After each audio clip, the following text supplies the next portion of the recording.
Right Varma గారు.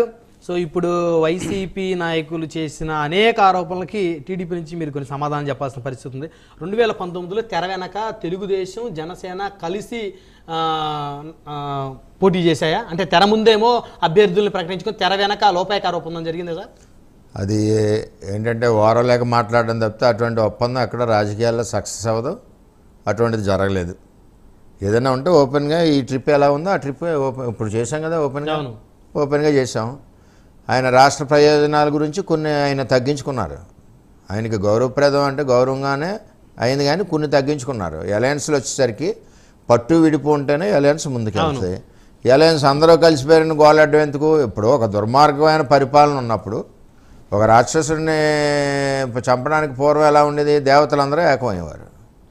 అదేవిధంగా ఆ పరిపాలన పోవడం గురించి నలుగురు కలిశారు. దాని గురించి బాధపడవలసిన పనేమీ లేదు. వాళ్ళు కలిశారు, నాకు గెలిచేస్తారని ఒక భయంతో మాట్లాడే విధానం. అదేవిధంగా కేసులు, పిన్నెల గారి వీడియో ఉంది కాబట్టి పెట్టారు. ఎవడ పెట్టినా తప్పే కదా. ఆ 7 ఏట్లని కూడా ఎవడో దాయమని చెప్పలేదు కదా. పోలీసు ఈ రోజు కూడా మీ కంట్రోల్లో ఉంది పోలీస్ వ్యవస్థ అంతా. సిఎస్ గారి కంట్రోలు.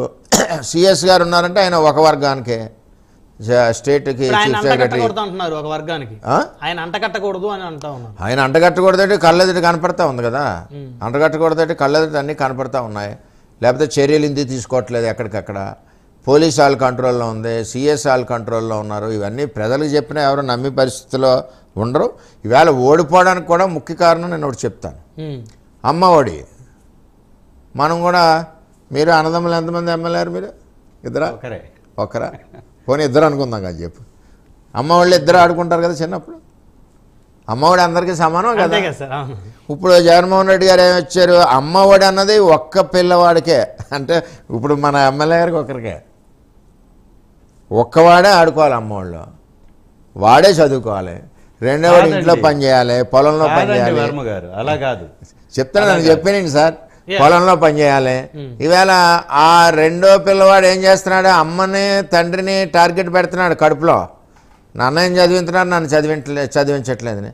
అందుకే ఈవేళ చంద్రబాబు, పవన్ కళ్యాణ్ గారు, బీజేపీ కూటమి ఏం చేసింది? ఎంతమంది పిల్లలు ఉంటే అంతమంది చదివిస్తూ ఉన్నారు. ఇవాళ గ్యాస్ సిలిండర్లు కొనుక్కోలేని పరిస్థితిలో ఉన్నాయి. అంటే టెక్నికల్గా చెప్తున్నా, ఎందుకు ఓడిపోతుందో కూడా చెప్తున్నాను నేను. సూపర్ 6 100% ఓడిపోతుంది, అందులో డౌట్ లేదు. అలాగే గ్యాస్ సిలిండర్స్, ఇలాగే ఆర్థికంగా మహిళ ఎదగడానికి కావాల్సినవన్నీ చేస్తూ ఉన్నారు. చేయూత ఉంది. చేయూత 45 సంవత్సరాల తర్వాత ఇస్తున్నారు. 45 నుంచి 60 సంవత్సరాలు. అంటే ఈ 45 ఏళ్ళు ఆవిడ కోటీశ్వరాల. ఈ 45 ఏళ్ళు కూడా పేదరికంలో నరకం అనిపించిన ఆవిడే కదా. ఇప్పుడు కూటమి వస్తే ఎంతమంది పిల్లలు ఉంటే కూటమి వస్తే ఏం చేస్తున్నారు? 18 ఏళ్ళ నుంచి సపోర్ట్ చేస్తున్నారు, సపోర్ట్ చేసుకుంటూ వెళ్తున్నారు.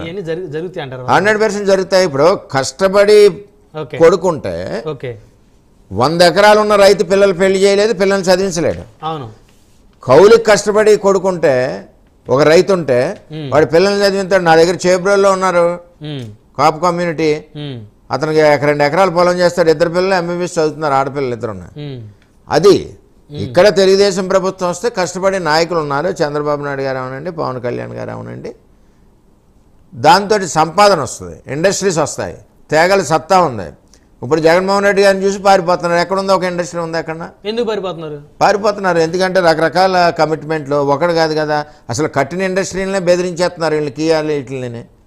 ఒక భయం వచ్చింది, ఒక భద్రత లేదు. అక్కడికి వెళ్తే మళ్ళీ అరాచకం ఉంది. అక్కడ ఒక క్యాపిటల్ లేదు, ఇంకోటి లేదు. 3 రాజధానులు అన్నా ఎక్కడ రాజధాని ఉంది? ఎక్కడ లేదు. ఇవన్నీ ప్రతిపక్షాలు కట్టనేయకుండా మొదటి నుంచి కూడా బురద జల్లుతా విషయం చెబుతా జగన్మోహన్ రెడ్డి గారిని రాజధాని కట్టనేయకుండా చేశారు కదా. బీజేపీతో అలయన్స్ గురించి మాట్లాడుతున్నారు. మీరు ఎందుకున్నారు కలిసి? బీజేపీతో అలయన్స్ ఎందుకు వెళ్ళారంటే రేపు రాష్ట్ర ప్రయోజనాలకు కానీ, రాష్ట్ర అభివృద్ధికి కానీ, రేపు పోలవరం కానీ, క్యాపిటల్ కానీ, రేపు ఇండస్ట్రీస్ కానీ అన్ని రకాలుగా సపోర్ట్ రావాలనే ఉద్దేశంతో బీజేపీతో పబ్లిక్గా పెట్టుకున్నారు. మీరేమో ముందు బీజేపీని తిట్టి ముస్లిం ఓట్లు ఎక్కడ పోతాయని చెప్పి మళ్ళీ తర్వాత వెళ్ళి వాళ్ళ సంకెక్కారు మీ కేసుల గురించి. అంచేత మీది తప్ప మాది తప్ప, పబ్లిక్కి ఓటు అడిగే ముందు పిలుపు తప్ప, మేము ఇలాగా అలయన్స్లో ఉన్నాం, ఎలా వెళ్తున్నాం, ప్రజలు ఆశీర్వదించడం అన్నది కరెక్టా? లేదు మేము ముందు ఒక తప్పు మాట్లాడి తర్వాత వెళ్ళి బీజేపీ దగ్గర కూర్చోవడం కరెక్టా? అంటే ఈ విధంగా కార్యక్రమాలు చేస్తూ ఉన్నారు. తర్వాత ఇప్పుడు కొన్ని కేసులు ఇట్ల గురించి 8 చాట్ల ఈవీఎంలు బగిలితే ఒక్క దగ్గరే వీడియో ఎందుకు బయటకు వచ్చింది? 7 చోట్ల కంప్లైంట్ ఇవ్వండి, కమిషనర్కి ఎందుకు యాక్షన్ తీసుకో? లోకేష్ గారి దగ్గరికి ఎందుకు వచ్చింది వీడియో అంటున్నారు? కంప్లైంట్ ఇవ్వండి, లేకపోతే మీ సిఎస్ గారికి ఇవ్వండి, అక్కడ లోకల్ పోలీసు కూడా ఎంక్వైరీ చేస్తారు. మీరు ఏది ఇవ్వకుండా అది రాలేదు, అక్కడ ఏమీ లేదు కాబట్టి రాలేదు.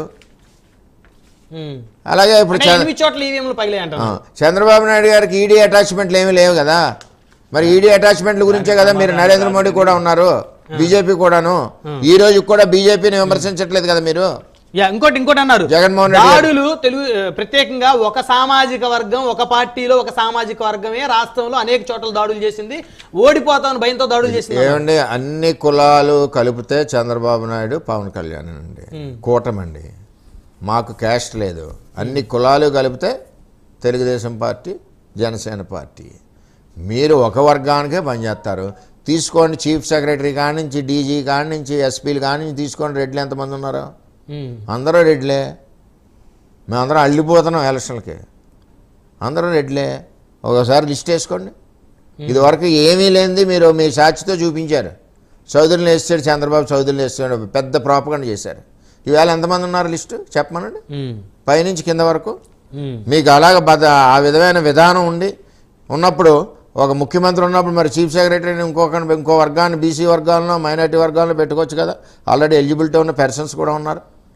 ఈరోజు ఒక పోలీస్ ఆఫీసర్ కోర్టులో డైరెక్షన్ ఇచ్చిన ఏబి వెంకటేశ్వరరావు రిటైర్ అయిపోతున్నట్టున్నారు రేపు 2-3 రోజులు, ఈ మంత్ ఎండింగ్లో. ఇప్పుడు వరకు మీరు జాయినింగ్ రిపోర్ట్ ఇవ్వలేదు, మీరు దీన్ని తీసుకోలేదు. దీన్ని బట్టి ఎటువంటి పద్ధతిలో సిఎస్ గారు నడుస్తున్నారు అర్థమవుతుంది, పక్షపాత ధోరణి. ఇవన్నీ అన్నారు వర్మ గారు.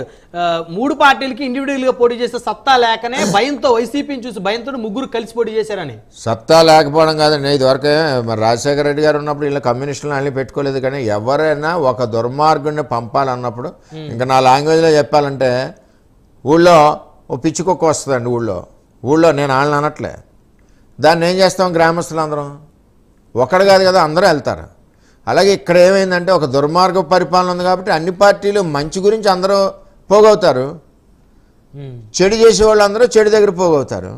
ఈరోజు ఒక ప్రజలకు మంచి పరిపాలన కావాలి కాబట్టి అన్ని పార్టీలు, అన్ని కార్యకర్తలు కలిసి పనిచేస్తున్నారు. తప్పే ఉంది ఇందులో? చట్టం ఉంది కదా, ఎన్ని పార్టీలైనా కలుపుకోవచ్చు, చట్టం లేదా? అవును, కలవడం